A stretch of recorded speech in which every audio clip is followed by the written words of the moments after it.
Hey, Soul Tribe, welcome back. This is episode 1.8 of Beyond Deconstructing. I'm your host, T Jamaica Pogue, affectionately known as Deconstructing Neuro. You may have noticed that there was no new episode last week. And if you guys have been following my vlog series, Untethered, which I highly recommend you do if you haven't already. But if you have, then you would have seen in the most recent episode that I go into a little bit more detail as to why that was. And I also expand upon what you guys are going to see tone shift wise moving forward when it comes to both Beyond Deconstructing and Untethered. So with this episode, this is a transitional episode. This is a compilation episode of all of my previous guests and their journeys of discovering their neurodivergence, starting with my own story. I actually put out a video over the summer where I expanded a little bit more on my journey with discovering my neurodivergence, starting with discovering that I have ADHD and how that went down the rabbit hole of discovering that I am autistic. And then I also wanted to include the lived experiences of the first 7 guests. So if you guys are new to the podcast, or if you just want to get a refresher of the people who have been on the podcast so far, this is going to be a great episode for you guys. So again, we're going to start off with a clip of me from a video that I posted over the summer that gives you guys a little bit more of background about myself. And it's a good way of getting a lot of anecdotes about me in one area, as opposed to going through my whole TikTok feed. Although, look, I ain't gonna, discourage you from giving me some views there either. But this is all nice and neat and in one package. And then, like I said, you guys will get a nice introduction to a nice variety of actually autistic people, some with formal diagnosis, some are self-diagnosed, some were self-diagnosed before they received a formal diagnosis. So there's a nice variety and a nice mix for you guys to really see in one space, kind of back to back, hearing these stories, how similar we all are, but also how different we are as well. And I think that is super beautiful and super necessary for people to see the true spectrum of autism and autistic people. So I'm going to stop flapping my gums and turn it over to another time when I flap my gums, and then to some pretty awesome people. So I thank you guys again for stopping by, and I really hope you guys enjoy this little compilation I put together for you.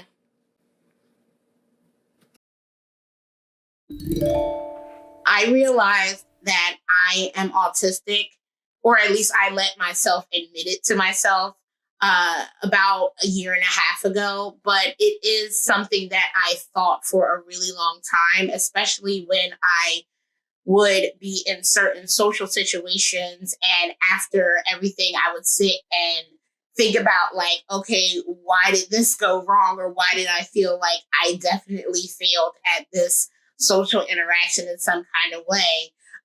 There was always this lingering thought in the back of my mind. But because I wasn't very educated on autism, I was basing it on the stereotypes, which are overwhelmingly representative of how certain autistic traits and ADHD traits present in young white boys. Because that was my baseline, I just dismissed it out of my mind for so long. But once I was placed into an environment that was a everyday test of my complete difference in social abilities or even desires, it just became more and more obvious to me that, yeah, I am autistic and I need to just accept it. And I'm so forever grateful that I did, because as an autistic person and also someone with ADHD, once I learned about this and knew it was something that I was interested in, I dove head in, started hyperfixating on it and learning so much more. And it just, the more I learned, the more it confirmed my experiences, the more it confirmed how I had been feeling intrinsically for so long, and really validated a lot of the things that were just dismissed away by myself and by other people. I know that I do not have a unique story in this, being a woman and also being a woman of color, just having this be completely missed for most of my life. Firstly, just speaking from the Black perspective, at least, mental health is just now being something that a lot of people are being willing to be open about and pursue professional help. And it's typically the younger generations, because there's still a lot of people, millennials included and older, in the Black community, who just say, oh, that they dismiss away any kind of mental health issues, and don't let them be religious as well. Because they're like, God ain't make no mistakes. You ain't this, you ain't that. You just a little this, you just a little that. A lot of avoidance, a lot of dismissive, a lot of, sweeping things under the rug and not wanting to address them, calling a spade, right? Then, on the other hand, being a woman, a lot of the ways that, at least in myself, that ADHD and autism presented were not seen necessarily as a mental health issue or something that was linked to how I think. It was, or was linked to like a behavioral issue. It's like, oh, T, she just talks too much and she talks very fast. Or sometimes T doesn't talk at all. And then from the perspective of being a woman, a lot of the ways that like ADHD and autism presents in us, and especially how it has presented in me, it was a benefit in a lot of ways to me socially, because I was able to make up for some of my social deficits by being incredibly capable, super smart, a people pleaser. I was a fawner. So those things actually helped me in a lot of ways, and it helped me mask or get by with being a little bit awkward, or like, oh, she didn't really get that, but you know what? She's smart. We understand she's not an idiot. So we're not gonna, completely make fun of her, but still kind of. So yeah, when you come from an environment where mental health issues are often dismissed or attributed to just like a behavioral issue, and the way you mask winds up benefiting you in a lot of ways, it is very, very easy for your parents, people who, your teachers, counselors, doctors, to miss the now very obvious signs of autism and ADHD. Now, when it comes to neurospiciness, I recognized the ADHD before I recognized the autism. And what really started to click for me was, anyone who knows me knows that I am like a jack of all trades. When I find something, a new hobby or a new craft or something that I like, I start to like dive deep into it, and I go hard. And it's usually something creative where I'm like buying a bunch of materials and making a bunch of stuff, and I'll like really go in. And I would have a habit of like trying to turn them into businesses for some reason. And like, I'm like, oh, well, I can like make this and I make them pretty well. So I'll just like sell it. And it's like, I did that over and over again, wasted a lot of money, started a lot of businesses when I really didn't want to. It was more like I started making these things or getting into these things. I was good at it. And then other people was like, were like, oh, you should just sell these. You should make money off of them. And then I, being like boundaryless at that point, I was like, oh yeah, sure. And then like went into it. But then when I did it, I put all this money into it, and then like hardly anybody supported me in return. So after doing that enough times, I was like, you know what? I need to step back. I'm like, why am I like this? Why do I keep doing this? Because I don't like the fact that I like go so hard into these things and then like get lost in them and waste a lot of time, money, and resources on things that like I just kind of like, but I don't actually want to turn them into a business. Why am I like this? And that asking that initial question is what led me down the rabbit hole of discovering not just ADHD, but also autism as well.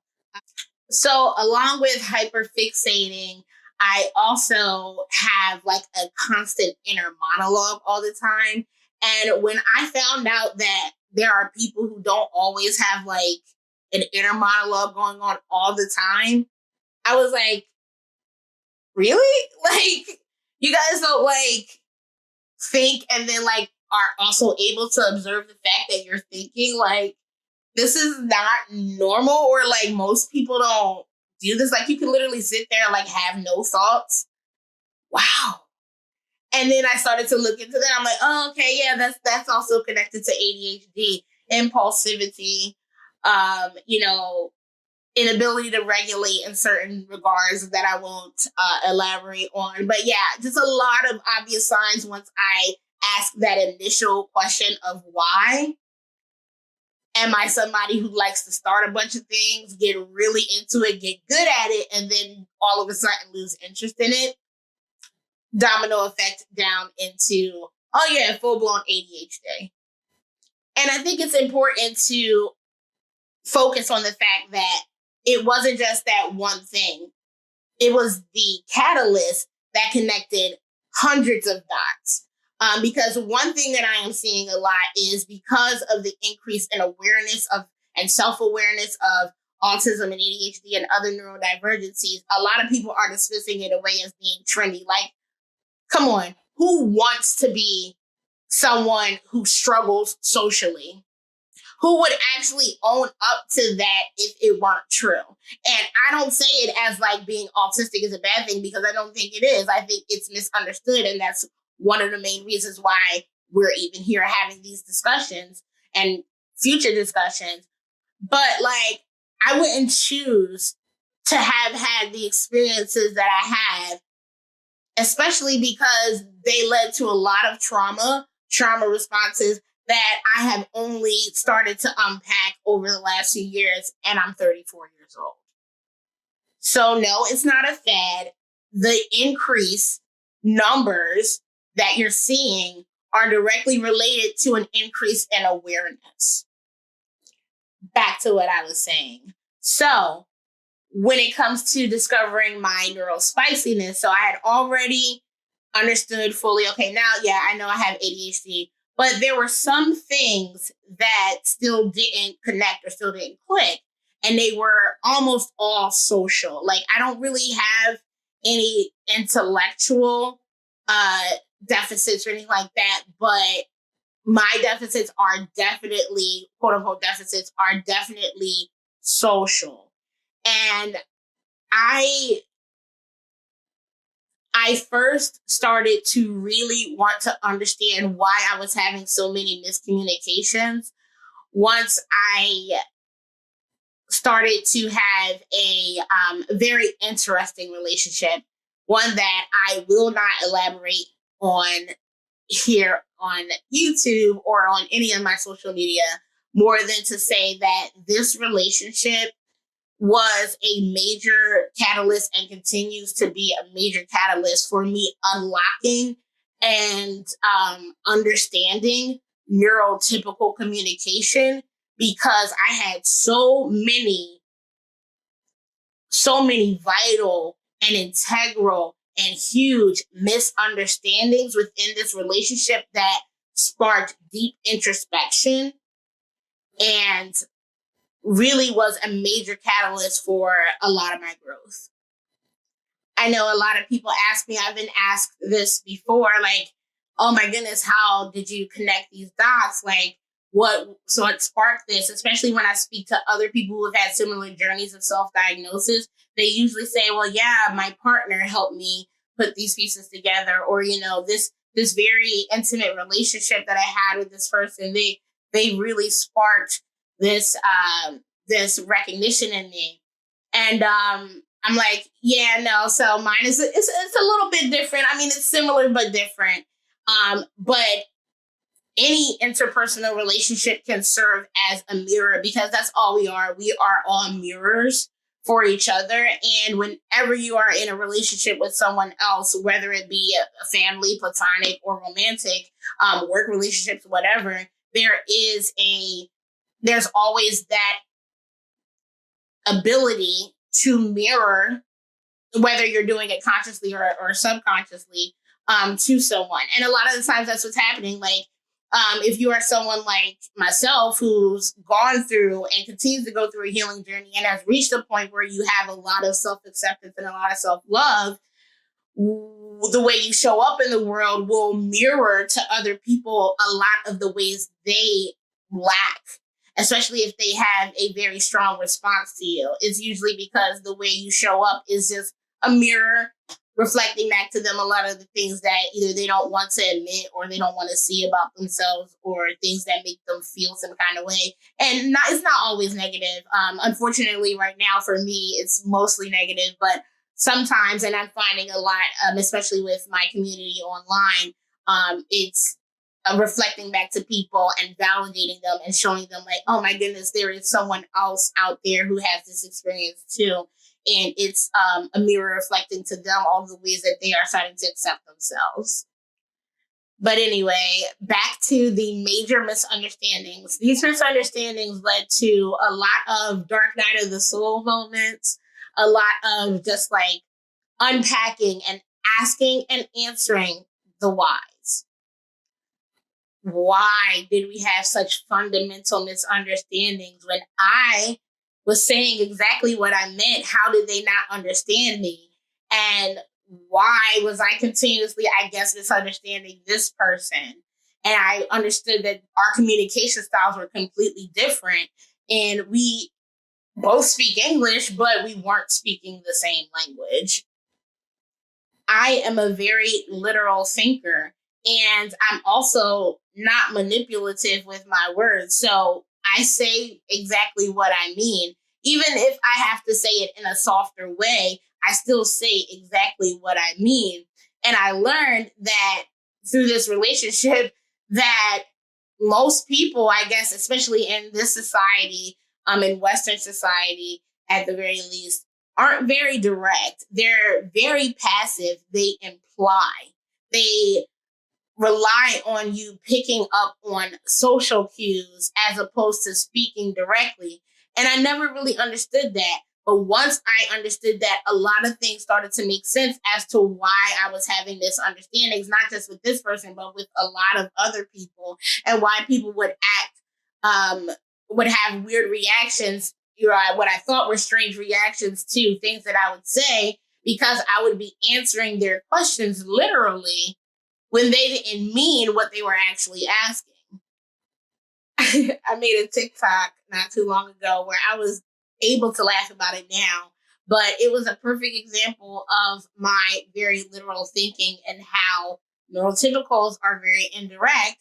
So I totally did not realize that this guy that worked at the gym was hitting on me. And I set the scene by saying, I'm still pleasantly plump now, but I used to be like over 120 pounds bigger. So, that coupled with this was 2016-ish. So definitely before I've gone through this huge emotional journey where I'm like ugly, and that's not to be conceited, but like I just fully love and accept myself, right? But anywho, I say all that to set the scene. I'm walking into the gym because I am trying to get in shape, At that point, I was one of my many times trying to do it on my own. Walking to the gym. It wasn't my home gym, but I had one of those Planet Fitness Black cards, so I could go to any gym that I wanted to. Come in. I go to sign in on a little, clipboard. I don't know how they do it now, but back then you had to sign in on a clipboard if it wasn't your home gym. And so he comes up to me and he was like, "Oh, is this your home gym?" And again, I'm thinking he's just asking me a question. I'm not like in the back of my mind, like, why is he asking me this question? Like, shouldn't he know that this isn't my home gym if I'm signing in? I wasn't thinking that. I'm just like, okay, he's asking me a question. I'm going to answer his question. And I'm like, no.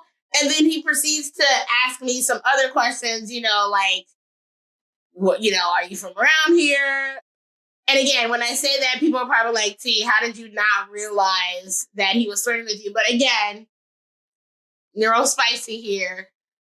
He was also a trainer at the gym, very fucking hot, very buff. I just was not making these assumptions. That's not how I'm not an assumptive thinker. Anywho, again, in retrospect, I'm like cringe. But at the time, he's like, oh, so, if this is your home gym, where you from? Are you around here? I'm like, no, I drive for Lyft, so I'm in this area sometimes. This is a gym that I stop at. And so he's asking me questions about Lyft, and I'm answering the questions about Lyft. And the entire time I'm thinking he like genuinely wanted to know about Lyft. And so I'm like answering all these questions like, yeah, like, it's cool. It's flexible hours. I get to work whenever I want to, and blah, blah, blah.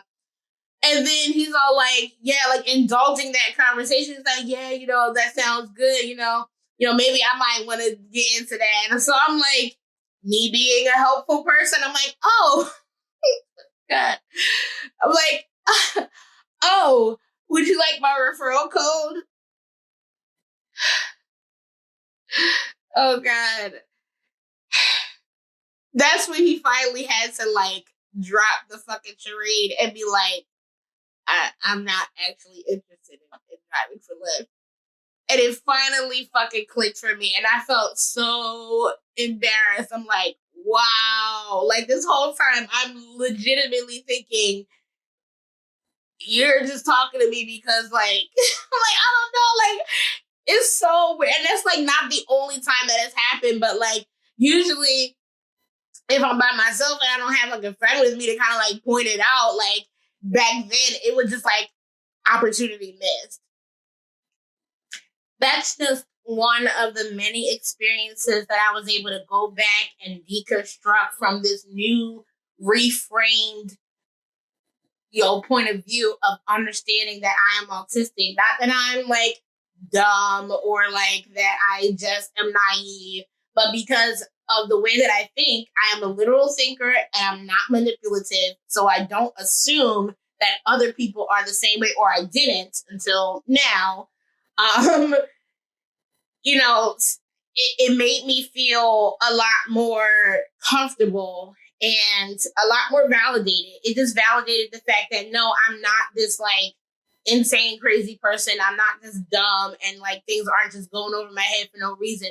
People are not being 100% honest. People are not saying exactly what the fuck they mean. And because you are expecting people to do or communicate the way that you are, unfortunately, there have been a lot of misunderstandings and, but, I don't want to say unfortunately, but there have been misunderstandings that have led me to where I am. So that's why it's not unfortunate. And I'm very grateful for this. I'm very grateful to be on this journey because it has not only helped me, but it is helping so many other people. I am so incredibly, immensely proud to be able to give a voice to so many people who have not been able to find the words themselves, who have not been able to connect the dots for themselves, who just kind of needed someone to be that mirror, to validate them, to show them that they are not alone in this. That is an immense privilege. And I'm very, very proud and lucky to be in this position. And I take it seriously. So the journey is a lifelong one. Once you're diagnosed and you start reprocessing everything, you're like, okay, so when I was 2, it goes way back. So starting from, let's start from my early 20s. I started having these experiences socially that never made sense to me, but were so incredibly painful for me. I've always been a really diligent worker, a really hard worker. I went to school for business administration and got into real estate. I really wanted to get into commercial real estate. And for some reason, that crowd just terrified me because, masking, right? You don't know when you're masking before you're diagnosed, but it's just something that you inherently do just to protect yourself. And I couldn't figure out how to do it in a very old man dominated industry, right? Mm-hmm. Even though I knew what to do, I knew I could be successful. there was nothing I could do to fit in with those people. So I completely abandoned it. And it was a good time because it was 2009 when the credit crisis hit. Real estate was not it. So it was the perfect storm. So then I got into cosmetology because even when I was in high school, every time there was a prom, of course, being like the awkward Black girl that I was in a very white school, no one was asking me to go to any prom. So I always had girls lined up out of my kitchen doing their makeup and hair, like doing the updos and stuff. And I thought, well, I need a new career, so I'll just go to beauty school. And I did really well with that. But when it came to working in salons, I struggled so hard with the people. No one ever liked me. Blow dryers going, like flat irons clicking, like fluorescent lighting. I didn't know why all those things just grated on my nerves so hard, but I couldn't last doing hair. So then I switched to nails because I thought, well, nails, it's quieter. I like fine detail. I can zone out. I can dissociate and do that, which I didn't know that's what I was doing at the time. But even that became too much. And no one ever liked me wherever I worked. So then I got into lashes. And lashes and brows are big money. I didn't have to work that much to make a good income. And I could make enough where I could like pay for my own little private studio and work alone. And that was the first time I ever worked alone and worked for myself. Girl, that was the longest job I ever held. Was the job I created for myself. And because I went to school for business, like I knew how to run and market a business. I did super well for myself financially, but not knowing my brain, I set my business up in a very neurotypical way. And, I worked Monday to Sunday, open to close, from dark in the morning to dark in the evening. And I was in a relationship at the time. I was living with that person. And looking back at it now, my brain just slowly started to crumble. And unfortunately, I was with someone who I later found out has a narcissistic personality disorder. So it was just the perfect storm to break me completely down. So when the pandemic hit, I lost my business. I was living with this person who had me right where they wanted me. I went from being the breadwinner to them being the breadwinner, and I lost my mind. I was also like kind of reaching for new age spirituality too, which didn't help because I just needed something. I needed to be rescued by something. Yeah. Not realizing that I just needed a physician. That's a whole other story. So losing my mind was a little bit of burnout and shutdown and trauma that I didn't realize was trauma at the time. And I went through a really dark season of being very suicidal and making attempts on my life. And I made some friends who, like, I got on Bumble BFF and made some girlfriends. Those are very brief friendships because it wasn't like real friendship, Yeah, not a soul tribe. No, not at all. But one of the girls there, they were asking me about my relationship, and I started to tell them a little bit about it. When you don't realize you're being abused and then someone asks you about your relationship and you tell them stuff and they're like, their jaws on the floor, like, girl, what? Yeah. And one of the girls in that group was like, do you know what a narcissist is? Do you know what an empath is? Like, here's this blog that I read called The Narcissist and the Empath. It's like a blog or an article or something. And she sent it to me and I read it and I was like, oh my God. Oh my gosh. And that's what sent me to therapy. And then when I got into therapy and started talking about him and all my trauma and everything that I've been through, she started crying. When you make your therapist cry, that's serious. It's real. And she started talking to me about CPTSD and anxiety and depression. And I didn't recognize what those things were. Coming from a really religious background, you don't talk about mental health or mental illness or anything like that, or trauma. I was always taught to just like pray things away. And then when I left religion, like, there is no prayer. There's meditation and new age spirituality, which is like same thing, different font, right? So then she referred me to a nurse practitioner that prescribed me meds for the anxiety and depression. and I was doing EMDR for the CPTSD, and that helped. And I also ended that relationship eventually, which was excruciating, but I was able to do it. And when I started treating the CPTSD and working on the anxiety, and my body finally lifted out of survival mode, I couldn't really function properly. Like, I felt better, but like everything just felt so foreign to me. And like I said, I had to close my salon, like I had to find a new career, and I'm going to school online, and I can't like read a full sentence without stopping and doing something else and picking something else up. I'd read half a sentence and like, oh, I have to do this other thing. And I couldn't focus on anything. And high school was kind of like that for me, but it was just so much worse in my 30s. I'm like, why can't I grocery shop? Why can't I read? Why can't I sleep? Like, I can't sit through a TV show. I can't do much of anything. And so I talked to that nurse practitioner about those things, and she referred me to a psychiatrist, and I started talking to them about these things. And they said something about like residual effects of long periods of trauma, and how CTPSD can manifest in all these different ways. And like, you're strong, you can handle it, you're doing so good. Like, it was a lot of that. So then I get on TikTok and get into narc talk. And narc talk kind of led me to trauma talk. And trauma talk kind of led me to autism. Autistic. Yeah. I was like, wait a minute. That pipeline is direct. This is making a little too much sense. I thought autism was something little white boys get. Like, am I autistic? This seems weird. So I talked to my therapist about my suspicions that I could have autism. And she was like, that makes a lot of sense. I was actually kind of suspecting that that might be the case. Like, girl, could you let somebody know?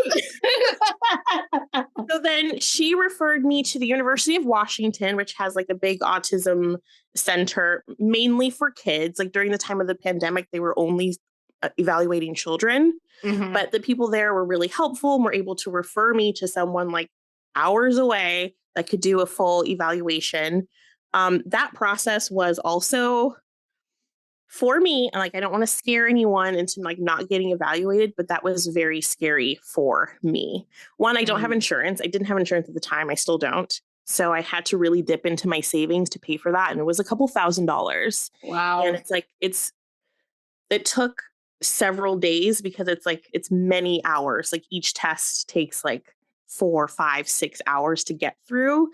And they're also kind of like weird questions, and like, explain this, or build a story around this, or choose this toy or this toy, and like make a story out of this. And it was so wow, like, put on the spot, and having to, it's really just looking at your pattern recognition and your ability to navigate your way through certain social situations and things like that. It was like my worst nightmare, having to be put on the spot and like be kind of quick on your feet, which I'm not. They want to see how you are unmasked, basically, is what it is. And that's terrifying for someone who doesn't want to do that. And then after that, I was able to just feel validated in myself. I was able to show myself some compassion. Also, another thing, once you get your evaluation and your formal diagnosis, like, there's not much else after that. You get your diagnosis, and that's kind of it. There's no prescription. There's no real support for autistic adults, especially when you're high masking and that physician like just kind of decides you're going to be okay. You've been okay all this time. Like, work on your trauma, keep seeing your therapist. But as far as the autism, like, whoop, like, you're not a little kid. So, I mean, I knew a lot about myself already, because I had always been, analyzing myself and others. So there are a whole bunch of ways in which I knew that I was different from other people. And so, like, I didn't ever have to go through the thing of like, unmasking around my friends or something, because like I have always been making friends by sort of like telling people what I'm like, so that they will kind of know, is this the sort of friendship you want? Here's the kind of person I am. So I knew a lot about the kind of person I am, but I had no idea that like that was a thing that had a name, that, you know, and I certainly didn't know that it was autistic. And then really how I figured it out is pretty strange. I was really interested in like part of it was just like watching how people talk to each other on Twitter, and that their responses, how they replied to each other, didn't make sense to me. Like, that's not a response. Like, the last thing that person said. And I think I just like quietly just accumulated a lot of data points for a long time, until I could like see the pattern and see the way people were thinking that was making them respond to each other differently than what made sense to me. And that's when I realized there is a fundamentally different way of thinking than how I think. And it is the normal way. And so what am I then?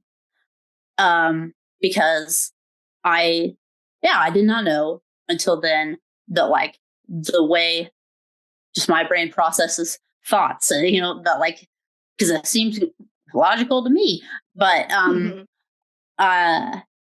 when I finally just, I was like, finally like realizing that everyone else is finally being able to hear the language they're actually speaking. I mean, like, oh my God, they are speaking a different language. You know, I finally, like, the pattern, I had enough data points, it clicked, I could see it. And so I started testing it by telling people, here's how I think your brain works. And I would say it to them. And they'd be like, yeah, they wouldn't be impressed at all because they think this is normal. And I'm like, you don't understand. I didn't know this existed my whole life until I figured that out. But so then we're like, yeah, of course, this is how my brain works. This is how everyone's brain works. Like, not mine. And so the kind of obvious alternative was like, am I autistic then? But that didn't make sense because it didn't fit with the stereotypes and, you know, the like the biased perception that unfortunately I also shared. And so I started reading more, and then I just realized that like the diagnostic criteria, the way it was described in the medical model, it didn't make sense. Like, this fundamentally does not make sense. Like, I had believed it too. Like, there's this kind of brain that like makes you like math and science more, and like, and I was like, wait, what about just all the people with this brain who like social things instead of math and science? And that's when I realized that I had learned everything I knew socially in the same way that you could learn about computers, or you could learn, you know, and I did not learn it in the way that holistic people learn it. And so, yeah, of course, I took the tests and stuff, and but it was really as soon as I just started like asking people questions about their brains, and really just kind of testing it, like telling people, here's how I think your brain works, tell me if I'm right or wrong. That made it clear pretty quickly that, like, yeah, there was the typical way of thinking and an autistic way of thinking, and I had the autistic way of thinking. And when I started talking to autistic people about these things, I didn't have to keep explaining myself. And they actually just understood me as soon as I said something. And like, to me, it's silly to even think that you got to go beyond that. You've never had people understand you your whole life. And then you start talking to autistic people, you understand them effortlessly. They understand you effortlessly. I'm sorry, that's your diagnosis. Ching! Like, you don't need more than that. Like, we recognize each other. We know each other. And so, yeah, I mean, I went off and did all my research from there.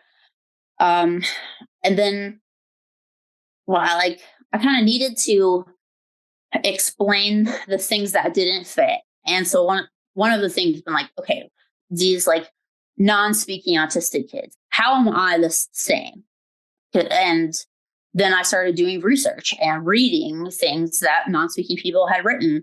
And I realized they absolutely have the same kind of brain as me. Yeah. Just they have motor issues and stuff that make them not talk. But like, we are the same. And that really, especially when I realized like this society dehumanizes autistic people who cannot speak or who are more obviously stereotypically autistic. Mm-hmm. And they are the same as me. And that I was being seen as more of a person for no reason. Like, it was just so morally wrong to me than to align myself with the neurotypical like majority the way I had always tried to. Yeah. When that meant abandoning these people that I knew. No, these are my people. They are like me, and I am like them. And that's also when I realized the medical model is it's so inaccurate and flawed. Yeah. And I do not respect as the professionals in that field enough to think that they have any right to diagnose me or tell me about my brain. I figured out more about autism in like 2 days of researching it than some of the researchers have been doing it for decades. Because it's how my brain works and it's not how theirs works. And so that's when I also decided, like, I will never get a medical diagnosis because I do not believe that they deserve that power over me. Mm-hmm. And that's when I also realized, like, this is not a disorder. There's nothing wrong with me. And so this isn't something to be diagnosed. And so I tend to call it, I am self-identified. Mm-hmm. Because I like that. Like, it is an identity the same way that, like, I'm queer. Nobody can diagnose me as queer. I did that, you know? Mm-hmm. And they're equally important parts of my identity. And yeah, that was really, and then ever since then, I've just tried to make other people feel good about taking that same journey and hopefully be a little voice to counteract all of the shame and bias that is so prevalent in our culture. So I was actually raised to be like a toxic positivity professional. I was like a major internalizer and never wanted to admit that I was struggling with anything for pretty much my entire life. When I finally did wind up going to counseling was when I was in college at like age 26. And the problems that I brought to my therapist were things about like having trouble making friends or keeping friends, always being worried about the things that I was saying, feeling like everyone sort of hates me all of the time. And she kind of unofficially diagnosed me with social anxiety. And I kind of rode with that a little bit, even though I felt like it didn't really fully explain who I was as a person. And another thing too is I would always blame sort of my mental health struggles on having been in an emotionally abusive relationship for 5 years. From when I was like 16 to 21, I was with this terrible person who did a lot of awful things to me. And so I just would kind of attribute it to trauma from that, as opposed to like looking a little bit deeper into it. Mm-hmm. And then in the beginning of 2020, the pandemic hit and everything came to a halt. And like a lot of us, I just like lost all of the momentum that had been like carrying me through and like sort of enabling me to give this image of this like productive member of society. And I just like fell into this deep, what I now know is a burnout, but I thought it was just depression. And I just like had no energy to do anything anymore, was like not excited about anything. Until finally in the summer of 2021, I went on TikTok, and within a few weeks, the algorithm had nailed me down. I kept seeing a bunch of ADHD videos, and I self-diagnosed with ADHD first. And at the time, I was also seeing a lot of misinformation about how ADHD and autism are so similar. And so I would attribute like most of my autistic traits to just being ADHD, until finally I realized actually the two conditions are pretty different. And a couple of months later, realized that I was autistic, which during my self-diagnosis journey was also when I was just starting graduate school. And so I was so busy trying to keep up with my classes and all of this work to do, plus trying to figure my own self out. I didn't really have time to really sit down and look at it. And eventually in February, I wound up like just completely dropping out of graduate school because of all the I couldn't do it anymore, basically, and decided to turn around and start my own life coaching business because I was struggling so hard to find resources for autistic and ADHD adults. Everything I found was just like directed towards children.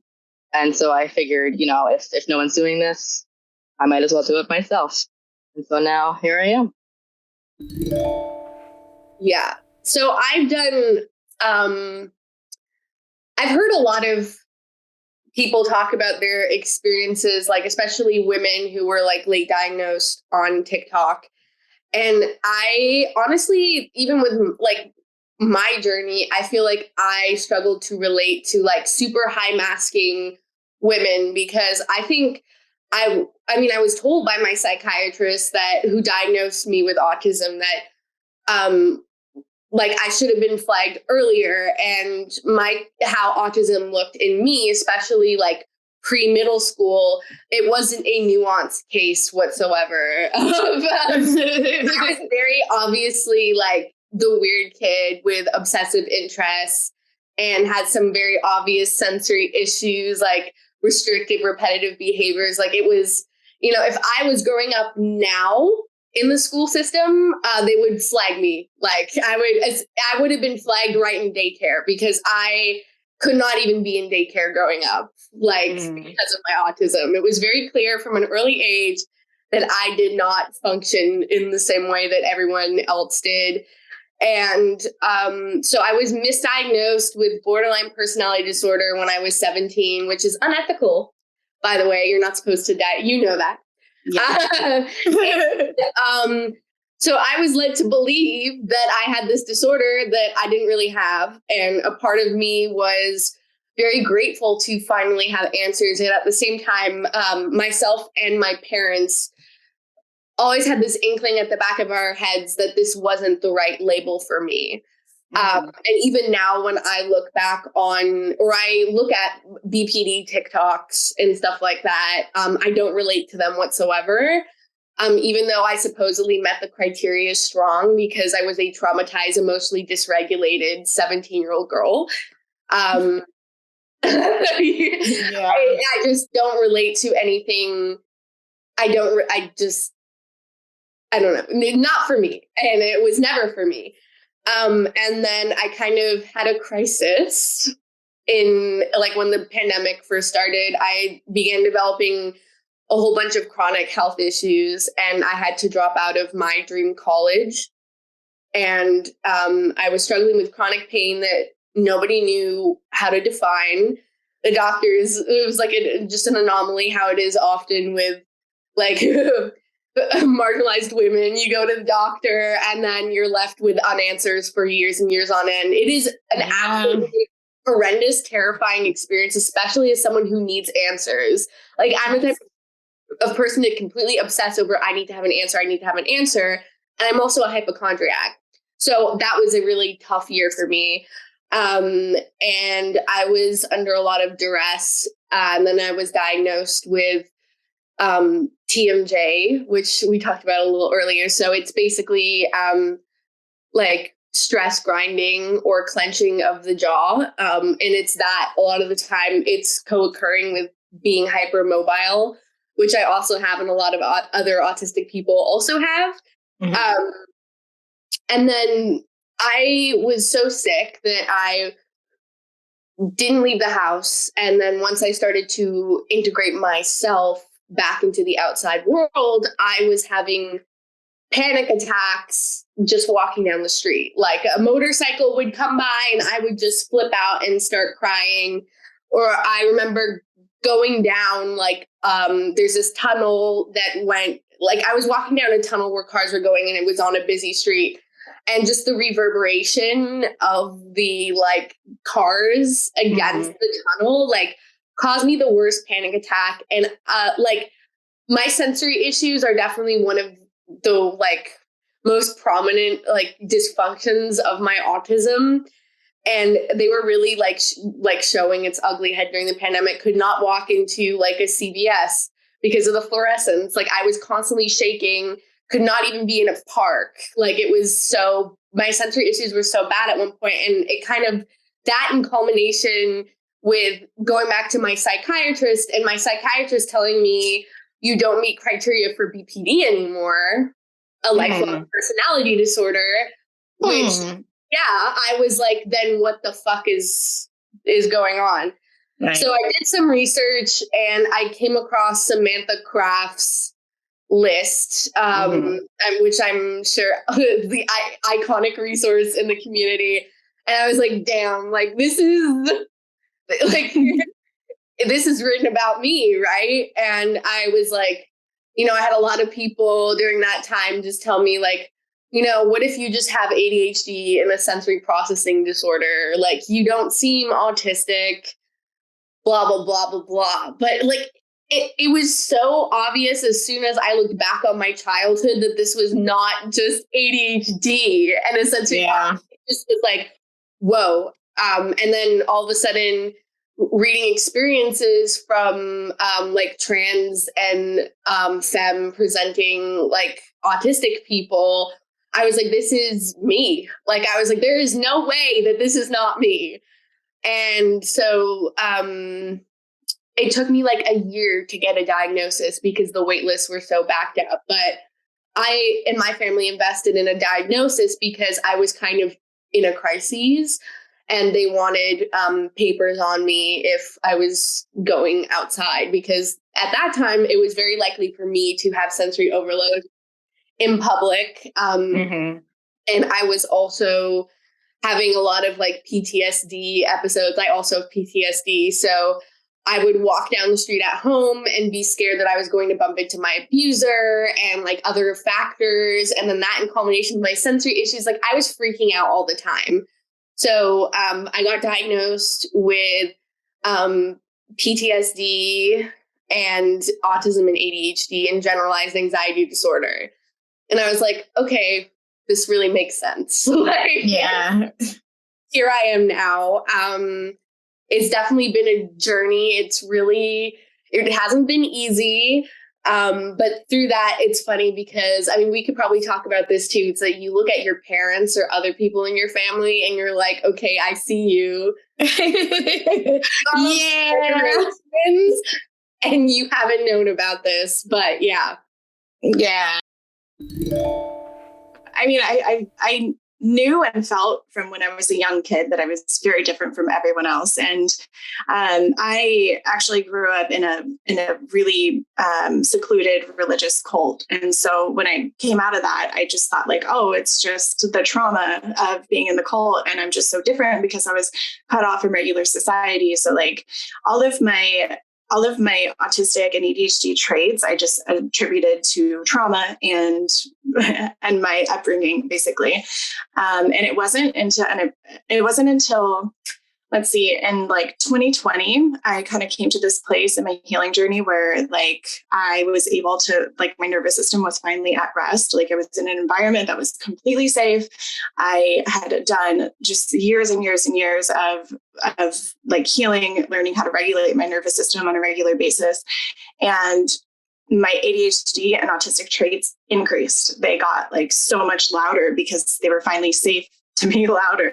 And I realized that it was like my trauma and my fight or flight fawn responses that were like suppressing who I actually was, and like kind of keeping me in line or in check and like in just kind of like in the box of normativity, if you will, at least in appearances. And at the same time in 2020, I also hit this like really, really massive burnout.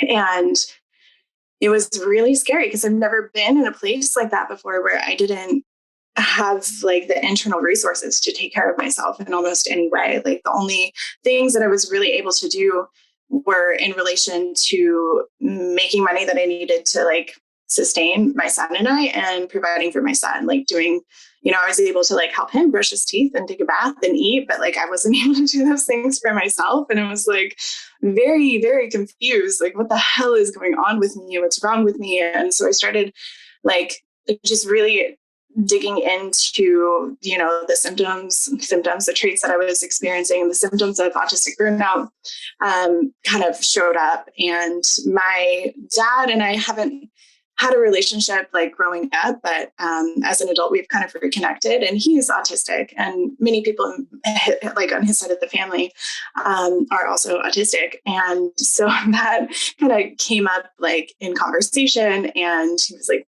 you do act a lot like me. Do like all the things that we do share are like really autistic traits. And so I started looking more seriously into it and researching about it, taking all of the online tests I could, come across over and over and over, compiling my binder and, just like getting together like all the information and like digging in and kind of trying to come to terms with it myself. Like, what does this mean for my life moving forward? What does this mean for my past and my present? And I eventually like went to a doctor after being in a state where I was just I just like didn't know. I didn't know what was going on or how to move forward. And she basically just gave me like validation. She was like, look, we can go through a whole, like you could pay and you could go through a whole evaluation, or if it's like really just like the external validation that you need, I'm here, like I'm giving you that. I see what you're dealing with and what you have dealt with your whole life. And I see that it corresponds completely with autism. And so that was really helpful because I felt like I really just like needed someone to validate my experience. But I also, like, she had kind of walked me through the pros and cons of getting formally diagnosed, and it just didn't make logic. Like, I was done with school. I have a son who I share custody with. And so like there were a lot of logistical things that just wouldn't make sense for me to actually be formally diagnosed. So that's kind of how things happened. Yeah, so I kind of had a long journey. So when I was around toddler age, doctors kind of initially had some concerns where they thought that it was possible that I could be autistic because I was struggling with certain sensory issues, like textures with clothing and certain foods. And also I had like kind of just issues, I guess, with like maturing. Like I couldn't tie my shoes at the age that everybody else could. I couldn't use a belt, like things like that. So they preemptively, just as like a caution, put me in, I believe it was like speech therapy, because I also had struggles with like speech and physical therapy to help with my motor skills. And I remember doing like speech therapy specifically all the way till like first grade. Like I remember being like pulled out of class and everything. And after that, everything was pretty, I guess, good. Like I was pretty happy. Obviously, I knew there was, I guess, a difference in me. Like I knew that I wasn't like everybody else somewhat, but it wasn't like bad enough to where like it was really greatly affecting my life. And it wasn't until like middle school where I guess shit hit the fan and things got really difficult. And I really struggled with just connecting with my peers and fitting in. Got really bad social anxiety. I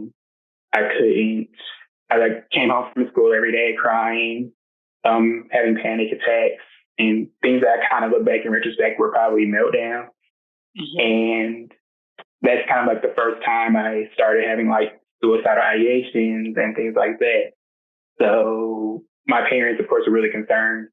So they sent me we went to a therapist or a doctor to see about getting just a full autism diagnosis, because they started to realize that a lot of my traits were matching up with that. Because besides those social difficulties, I was also had like my really strong hyperfixations and special interests and like obsessive interests. And they're like, this has to be it.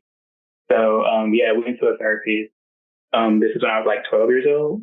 And they, of course, were like, oh, I don't really see, like, he's functioning well enough. So I don't really see, the point in like an autism diagnosis. So, but they did diagnose me with like social anxiety, ADHD, and like depression. And that's when I first started getting like medicated for those things. And then I didn't really, so I kind of just, for the whole time after that, just thought I attributed everything just to social anxiety. So it wasn't until around late high school, like senior year of high school, when I was actually making a documentary for a senior project about autistic children, where I started questioning it again, because I just could see all the similarities. And so me and my parents started like thinking about it again, and we went to doctors again. Once again, they denied it, like, oh, you're making eye contact, you're talking to me now, so there can't be anything wrong. You get good grades in school, all that stuff. And then it wasn't until the very end of senior year where we were looking through like medical records for like vaccinations or something because at that time I was going to go out of state for college. And I think we were like looking through those medical records, and we found that therapist I went to when I was like 12 years old also had diagnosed me with pervasive developmental disorder, which the very year after we went to that therapist, that was actually put on the DSM-5 as autism spectrum disorder. So it's similar to like the Asperger's thing, where it's not really an official diagnosis anymore. It's all just under the diagnosis of autism. So basically all these years I had autism, but it didn't get put on the criteria until the year after we went to that therapist. So that's my wild journey. Yeah, a bit about my background. I'm 27. I've moved around a lot as a kid. I discovered my ADHD-ness this year, actually, coming out of 2020 and the pandemic and COVID and stuff like that. I was really hitting a wall mentally, and I had always put my mental health kind of like on the back burner a little bit, and was going through like some family stuff and a lot of other traumatic events that I won't get into. But and it was finally time for me to focus on me. So at the start of 2020 is kind of where all of that happened. And going into 2021 is kind of where I realized that it's very possible I might be ADHD, because that's when I started getting like content on my For You page before my Earth Decay check account about ADHD. And like, I didn't think anything of it. I was just like, just, oh yeah, that's what's weird. Like, why do I have this? Anyways, and not really thinking about it. But then like all of my like random thoughts that I would have just like in spending time with myself. I did a very ADHD thing, which is like research and deep dive and hyperfixate before I knew what those words even meant or were. Mm-hmm. And eventually got in front of a therapist who was licensed to diagnose and was also ADHD herself and had an autistic partner. And she was able to help me get diagnosed with ADHD last year. So that's how that happened for me. Mm-hmm. And it was really interesting because she was almost like a friend and we immediately clicked.